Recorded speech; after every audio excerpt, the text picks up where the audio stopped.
Mart 1915. Yer Çanakkale Boğazı. Gün batmaya başladığında Tabya'dan bir haykırış yükselir. Gittiler, geçemediler, geçemeyecekler. Dardanelles, Helespontos veya Çanakkale. Ege ve Marmara Denizi'ni birleştiren, bir yanında Gelibolu Yarımadası, bir yanında Batı Anadolu kıyıları bulunan ve İstanbul Boğazı'na bağlanan bu boğaz, tarih boyunca uluslararası bir öneme sahipti. Beklenmedik bir şekilde Birinci Dünya Savaşı'nın süresini uzatan Çanakkale Boğazı'nda gerçekleşen bu savaş, hem karada, hem denizde, hem de havada süren ve amfibik çıkartma yapılan ilk savaştır. Askeri tarihin birçok ilkine şahit olan Çanakkale nasıl geçilemedi? Birinci Cihan Harbi'nde bu cephenin açılmasıyla ne umulmuştu, sonuçları ne oldu? Çanakkale geçilmez sloganlarıyla yad edilen, Türk tarihinde unutulmaz bir yeri olan bu savaşta, yenilmez görülen devasa Avrupa donanması mağlup edilmiş, Türklerin vatanlarını savunmak için gösterdikleri canhıraş mücadele ise dünya tarihine geçmişti. Peki, bildiğiniz tarih ne kadar doğru? Tarihin tozlu koridorlarına adım atın. Çanakkale gerçekten geçilemedi mi? The Great War.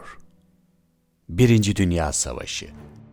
Görünürde Avusturya Macaristan veliahtı Arşidük Franz Ferdinand ve eşinin bir Sırp milliyetçisi olan Gavrilo Princip tarafından 28 Haziran 1914'te öldürülmesiyle başlayan savaş, aslında Avrupa'nın iç hesaplaşmasıdır.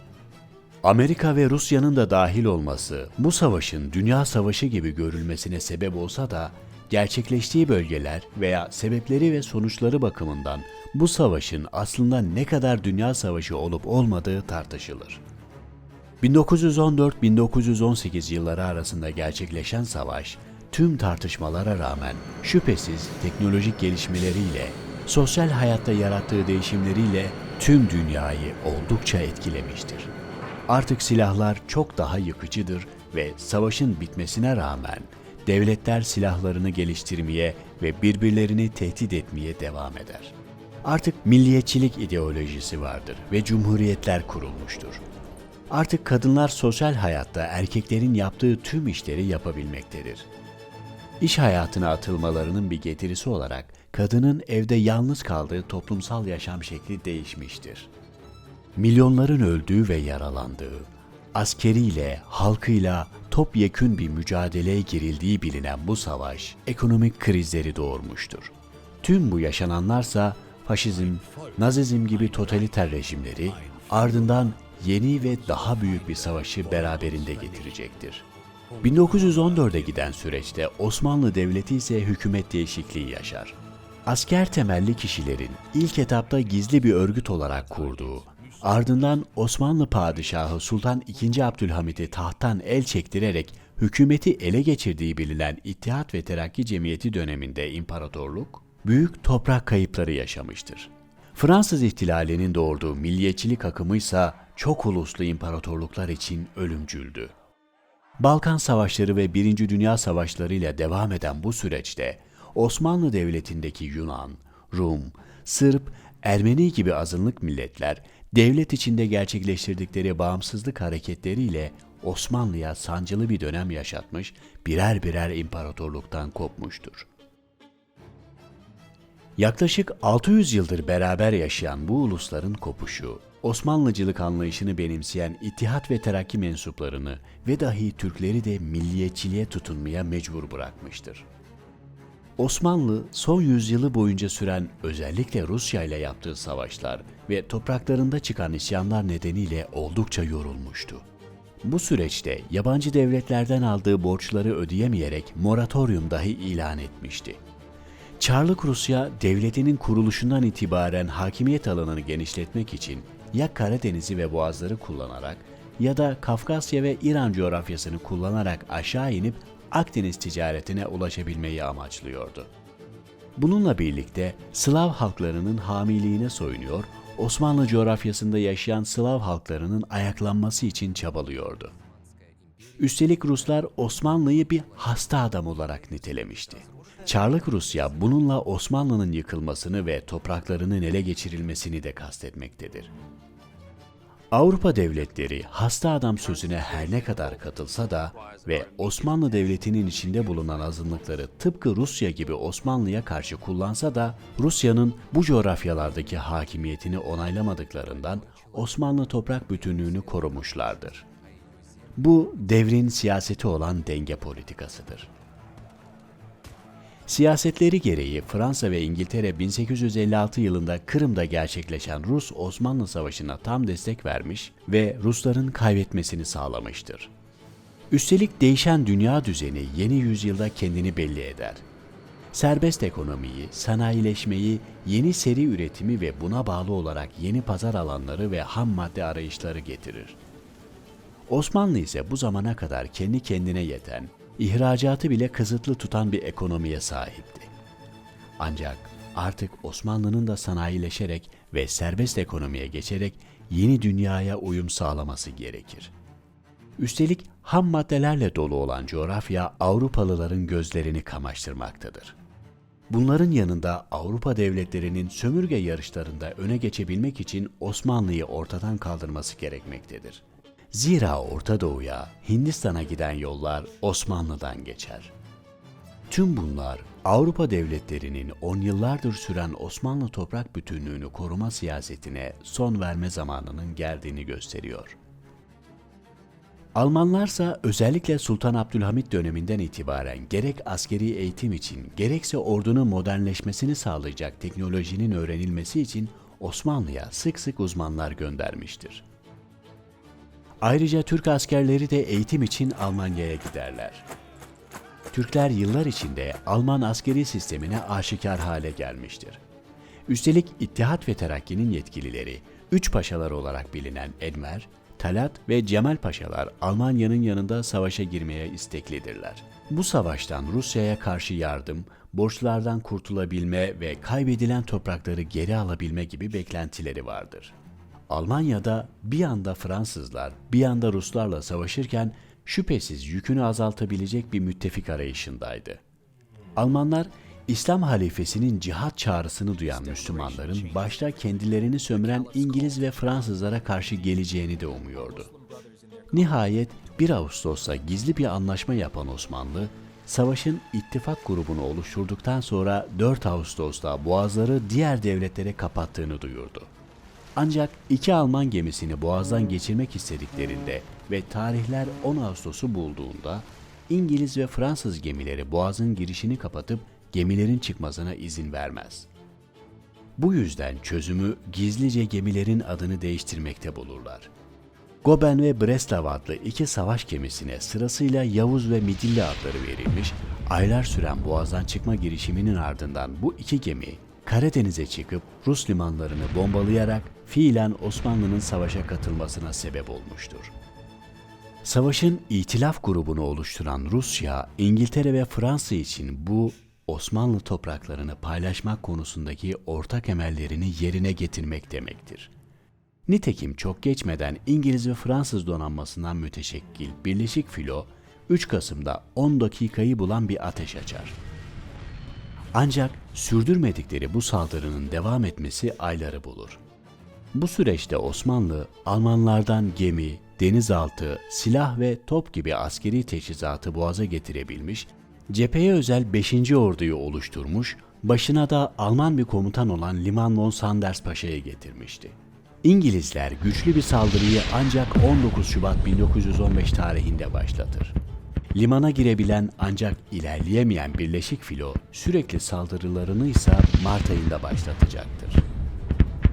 Bu saldırıların bu kadar uzun sürmesi hakkında sebepler belli olmasa da iki donanma arasındaki anlaşmazlık ve Rusların savaşa katılmaya yanaşmamaları belki bir açıklama olabilir. Çünkü Boğaz cephesinin açılmasının sebebi İngiltere ve Fransa'nın zor durumda kalan Rusya'ya yardım götürmek istemesidir. Zira Almanya, Rusya'ya giden ulaşım yollarını kapatarak Rusya'nın kıtlıkla askeri teçhizat eksikliğiyle yüzleşmesini sağlar. Boğazlarsa Rusya'nın son şansıdır. Üstelik Boğaz, kadim şehir İstanbul'un önündeki tek engeldir. Yani Osmanlı, başkentini kaybetme tehlikesiyle karşı karşıyadır. Bu cephede yaşanılacak bir galibiyet, aynı zamanda Balkanlarda yaşayan, savaşta kararsız kalmış Slav devletlerini kendi taraflarına çekmek demekti. Tüm bunlar bütün itilaf devletlerinin çıkarlarına uysa da ve İngilizler defaatle Rusya'ya çağrı yapsa da Ruslar savaşa dahil olmamıştır. Sebebi ise bu cepheden önce Ekim 1914'te açılan Kafkas cephesidir. Osmanlılar burada Ruslara taarruz ettiler. Kafkasya, Müslümanlarının direnişine yardım etmek ve daha önce kaybedilen Osmanlı toprakları, Kars, Ardahan ve Batum'u geri almak için yapılan bu savaşı Osmanlılar oldukça büyük bir zayiatla kaybeder. Ancak Ruslar da daha az kayıp vermiş değildir. Bir yandan da Karadeniz'in kuzeyinde Almanlarla süren savaş Rusların gücünü tüketmiştir. Bu yüzden Ruslar Boğaz'a gelmeyi istemezler. Peki Boğaz'da nasıl bir savunma yapıldı? Hangi taktik dönemin en güçlü donanmasını mağlup edebildi? Karanlık Liman neresi? Karanlık Liman savaşın kaderini değiştiren noktaydı. Savaş başladığında buraya atanan müstahkem mevki komutanı Cevat Paşa hiç vakit kaybetmeden cephenin savunmasını güçlendirir. Soba borularını dahi yalancı birer batarya olarak hazırlatır. Bazı gemileri manevra kabiliyetini kısıtlaması amacıyla demirletir. Bunlardan biri meşhur Mesudiye zırhlısıdır. Çanakkale Boğazı en geniş alanı neredeyse 6 kilometre, en dar kısmı ise 1,5 kilometreden az olan bir boğazdı. Cevat Paşa bölgeyi iyi incelemişti. Heyetini topladı ve boğaz savunması için 4 bölgeye ayrılması gerektiğini anlattı. Bu sebeple boğazın giriş kısmının zaten hızla düşebileceğini öngörerek kalibresi en yüksek topları boğazın iç kısımlarına yerleştirdiler. Bu toplar Almanya'dan geliyordu. Türklerin ise deniz mayını konusunda kendisini geliştirmiş olduğunu söylemek mümkündür. Nitekim bu boğaz savunmasında 18 sabit mayın hattı yerleştirilmişti. Kontrolsüz mayınların ilk kez kullanıldığı bu savaşta Mart ayına gelindiğinde tek bir yer mayınlanmamıştı. Cevat Paşa bu konuda endişeliydi. Zira boğazdan girebilmiş Birleşik Filo durmadan top saldırısına uğrasa da eğer Anadolu kıyılarında Kumkale-Kobez arasında Erenköy mevkiinde bulunan Karanlık Liman'a sığınırlarsa işte o zaman işler Osmanlı aleyhine dönebilirdi. Çünkü Türk toplarının yalnız bu limanı görmediği, yani buranın korunaklı olduğu biliniyordu. Mart ayı boyunca neredeyse her gün saldırıya geçen Birleşik Filo'ya rağmen Cevat Paşa hızlı davranarak binbaşı Nazmi Bey'i çağırır. Nazmi Bey, Nusret Mayın gemisiyle Karanlık Liman'a hep yapılandan farklı olarak kıyıya paralel gelecek şekilde 11. mayın hattını döşer. İşte o gün 18 Mart, toplarının menzili 16.000 metreyi aşan zırhlılarıyla, kruvazörleriyle, denizaltılarıyla sayısı 100'den fazla olan Birleşik Filo gemileri ilerlemeye devam eder. Karanlık Liman'daki mayınlarsa beklendiği gibi birkaç gemiye hasar verir, kimilerini batırır. İngilizlerin ünlü zırhlıları Irresistible, Ocean ve Fransızların Bouvet adlı zırhlısı batar. Inflexible, Agamemnon, Gulua, Subhan ise devam edemeyecek hale gelmiştir. Devasa donanma denizden geçemeyeceğini anlar. Geri çekilerek üsleri olan Mondros'a dönerler. Birleşik donanmanın kalan gemileri boğazdan çıkarken biri onları izlediği Dardanos tabyasından sevinçle haykırır. Gittiler, geçemediler, geçemeyecekler. Bu kişi Cevat Paşa'dır. Yalnız toplar, gemiler değildir bu savaşta kullananlar. İki tarafın da uçakları, ordularına istihbarat sağlamak için bazen de gemilere ve denizaltılarına saldırı yapmak için kullanılır. Karanlık Limanı da inceleyen Birleşik Ordu'nun uçakları buradaki mayınları tespit edememiştir. Bölgenin coğrafyası ve yükselen dalgalar buna engel olmuştur. Peki gerçekten bu devasa donanmanın içinden boğazı geçebilen biri olmadı mı? Bilinenin ve söylenenin aksine İngilizler ve Fransızlar aslında boğazı geçebilmiştir. Bunu sağlayan denizaltılarıdır. 13 denizaltı üstelik birkaç kez boğazı geçebilmiştir. Hatta İstanbul'a kadar gelip Başarısız da olsa bir vapura ateş açabilen denizaltı bile olmuştur. Ancak Türkler yeni tedbirler alarak hem kendi lojistiklerini sorunsuz sürdürürler hem de başkentte bir sorun açılmasına engel olurlar. Bu denizaltıların çoğu ya mayınlarla imha edilmiş ya da kıyılara çarpmıştır. Denizaltıların belki de en büyük başarısı, tarihlerinde ilk defa savaşta bir gemiyi batırabilmiş olmalarıdır. Bu gemi ise Çanakkale Boğazı'nda demirleyen Mesudiye zırhlısıdır.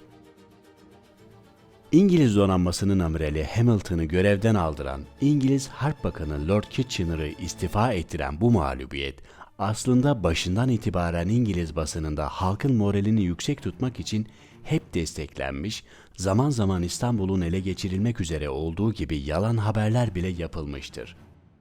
Fransızlarsa Rusya'nın katılmadığı bu savaşta neden bulunduklarını sorgular vaziyettedir. Ancak tüm dünyanın Mayıs ayından itibaren ortak olduğu bir nokta varsa, o da Birleşik Filo'nun bu savaşı kazanamayacağıdır. Türklerin vatanlarını canhıraş şekilde savunmaları ise dünya basınında yer alır. Düşman olsa da ölülere ve yaralılara gösterdikleri insani muamele dünya basınının gözünden kaçmaz. Türk basını ise savaşın başından itibaren ordusuna güvenmektedir. Savaşın kazanılmaması gibi bir durumdan bahsedilmez. Türk halkı maddi manevi tüm desteğini ordusuna gösterir. Ancak savaş hakkında İttihat ve Terakki önde gelenlerine karşı tepki duyulur. Savaşa neden girildiği, dahası tüm bunların Almanların isteğine göre gerçekleştiği konusunda söylemler artar. Dönemin şahitleri olan Türk aydınları eserlerinde sık sık bu dönemden bahseder. Bunlardan Halit Ziya Uşaklıgil'in Saray ve Ötesi adlı kitabında yazdıkları savaş hakkındaki genel düşüncelerin bir yansımasıdır. İşte Karadeniz'de Alman gemileriyle çılgın sergüzeştin neticesi. Bu azim badire içinde tek bir teselli vardı, Çanakkale. Bu da Enver'in müdahalesi dışında kalmış olmak sayesindedir ki, yüz binlerce Türk evladının kanı pahasına olsa bile hiç olmazsa Boğaz'ı, Marmara'yı, İstanbul'u kurtarmış olmak muvaffakiyetini göstererek Türklüğün şerefini muhafaza edebilmişti. Bu savaş Cevat Paşa, Esat Paşa gibi kahraman komutanlarının yanında 215 kiloluk top mermiyi sırtlayıp Ocean adlı ünlü zırhlıyı batıran Seyit Onbaşı gibi kahraman askerlerinin yanında unutulmaz bir kahramanı daha ortaya çıkardı. 19. Tümen Komutanı Mustafa Kemal Bey. Daha önce Balkan Savaşlarında da savaşan ve bölgeyi iyi bilen yarbay, bu sefer ihtiyat kuvvetinin başına verilmişti. Esasında savaşta asli bir görevi olmayan cephenin parlayan komutanı nasıl oldu da kara savaşlarının kazanılmasına sebep oldu? Kolay kolay vazgeçmeye niyeti olmayan İtilaf devletleri, henüz Mart ayı başındayken bile kara çıkartmaları için sömürgeleri olan Anzak askerlerini çağırmıştı. 25 Nisan'da birçok yerden karaya çıkartma yapan İtilaf ordusunun Anadolu yakasında Kumkale'ye yapılan çıkartmadan 2 günde geri çekildiğini görürüz. Zira Liman von Sanders ordunun esas güçlerini Anadolu yakasına çekmiştir. Ancak Gelibolu Yarımadası'nda bu savaşlar 8,5 ay sürer. Bu yarımadada özellikle tepeleri ele geçirmek öngörülmüştü. Bu sebeple Alçıtepe için Boğaz'ın girişindeki Seddülbahir bölgesine, Kocaçimentepe içinse Kabatepe'ye amfibik çıkartma planı yapıldı. Bu sırada Turgut Reis ve Barbaros adlı Türk zırhlılarından açılan ateş, İtilaf ordusunun karaya çıkmasını geciktiriyor, Türk ordusuna ise zaman kazandırıyor ve cephane taşıyordu. Aslında henüz bu aşamada bile Mustafa Kemal Bey'in üstlerine yaptığı, düşman karaya çıkmamışken taarruz yapılması gerektiği şeklindeki önerisi reddedildi. Liman von Sanders ise düşman karaya çıktıktan sonra savaşmayı planlamış ve ön saflara hafif birlikler yerleştirmişti. İlk taarruzlar Mayıs ayının ilk günlerinde gerçekleşti.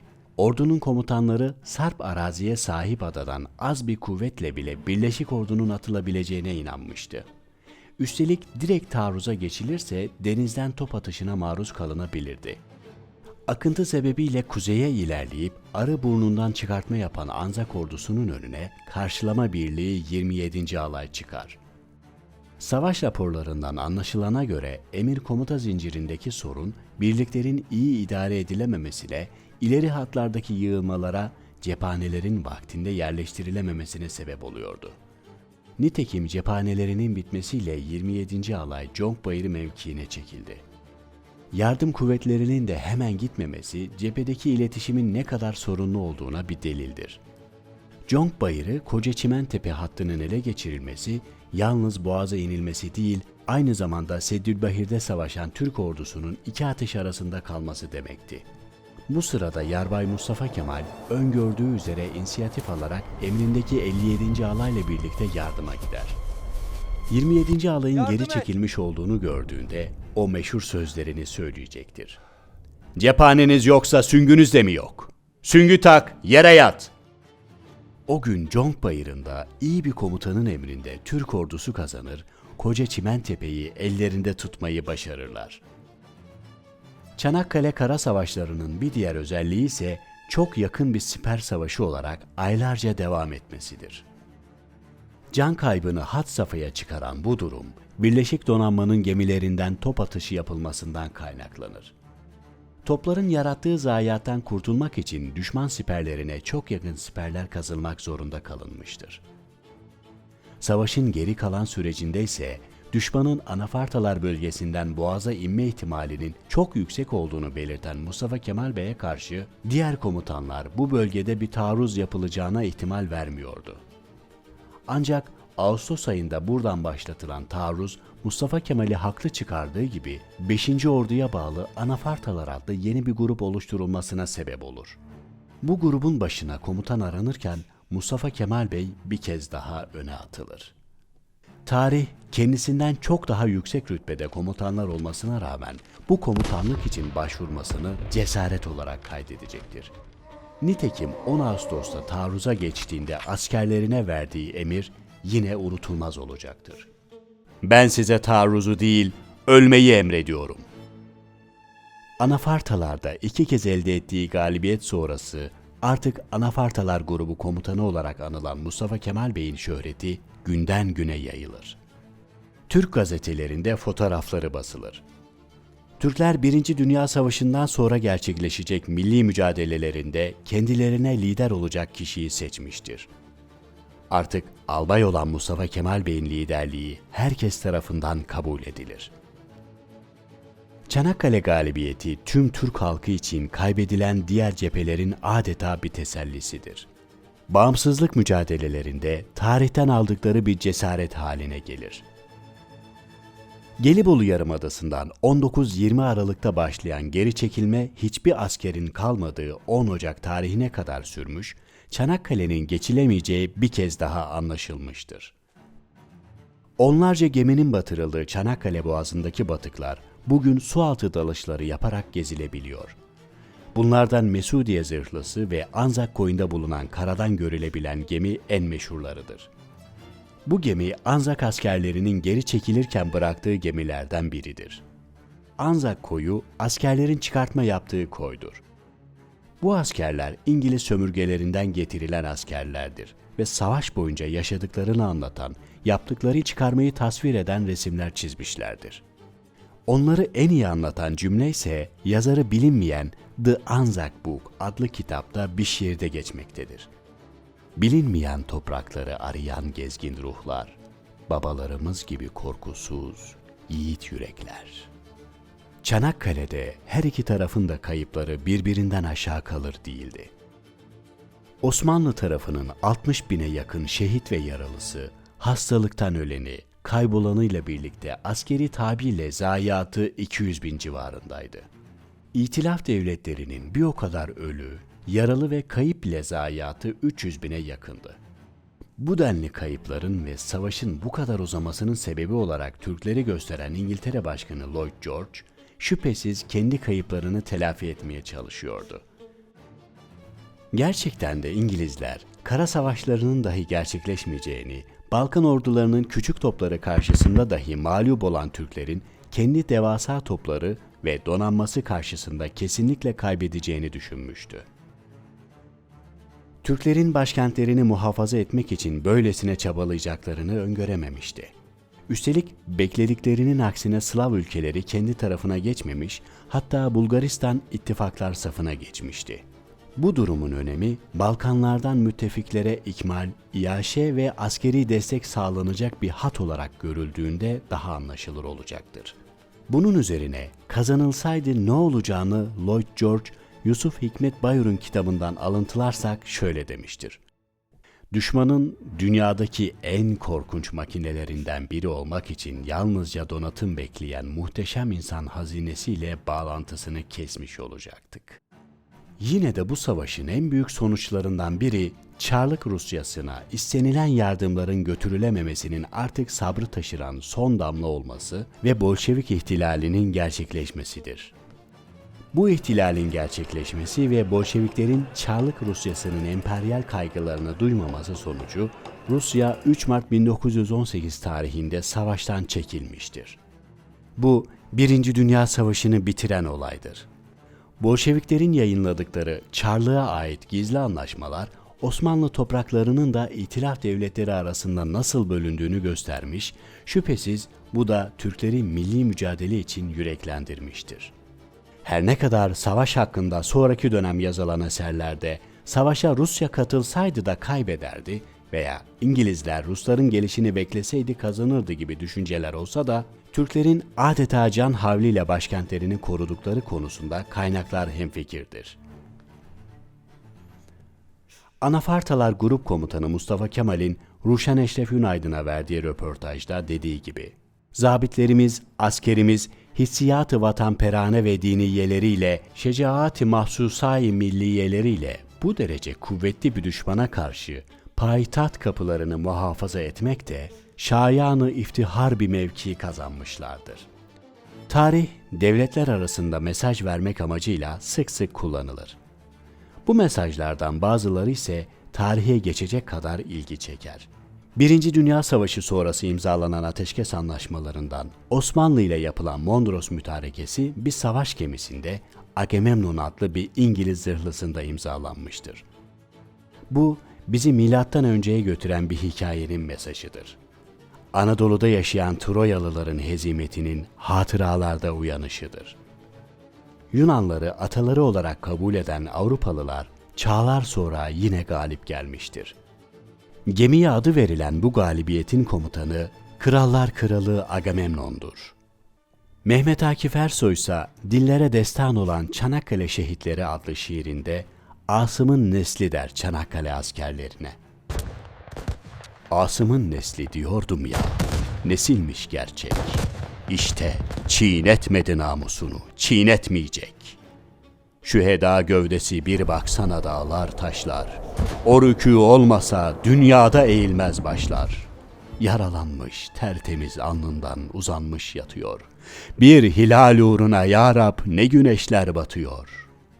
Ey bu topraklar için toprağa düşmüş asker. Gökten ecda dinerek öpse opak alnı değer. Ne büyüksün ki kanın kurtarıyor tevhidi. Bedrin arslanları ancak bu kadar şanlıydı. Ey şehit oğlu şehit, isteme benden makber. Sana aguşunu açmış duruyor peygamber.